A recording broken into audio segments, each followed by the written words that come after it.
one thing that can destroy society is a dramatic increase in interest rates. The Fed and the Bank of England have said that it's going to stay low for some time, but I think it's going to come very quickly a big increase.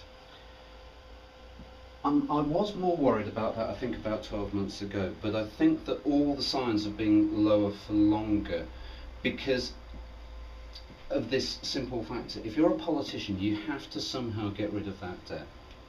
And the only way you can do it is by having a certain amount of inflation in your system. To your point, if the inflation starts getting too high, you have to put interest rates up. Right. And that is why, if there is one thing that central bankers are praying for, it's a sustained inflation rate of exactly 4%.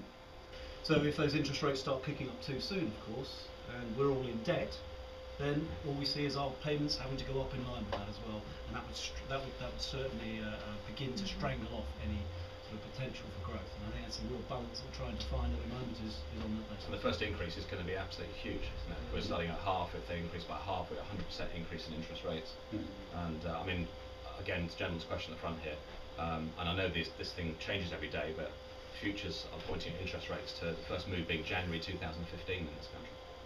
Can I ask you, what evidence can you present that gives you the conviction that we are not moving towards that kind of, the kind of mistakes that were made in Europe in the 30s? I think your point there in Europe, I think our strategists are saying that if you use austerity and you clamp down on wage rises and there's wage cuts and hospitals are shut, etc., then you snuff off growth in Europe. And it makes it more difficult for these countries to pay back their debts. I think as Charles has said, the Americans have done something different. They've stimulated their economy, they've pushed it forward, they've printed money, and they seem to be getting it right where Merkel in Europe wants to cut interest rates, raise interest rates, then cut them, and it's all about, they're terrified of inflation in Germany, aren't they, because of what happened historically. I think that's a problem maybe in the European scenario. They're getting it wrong by the austerity is having a downward spiral effect. I'd just like to come to a close, just thank everybody for their contribution. So join me just to thank the panel,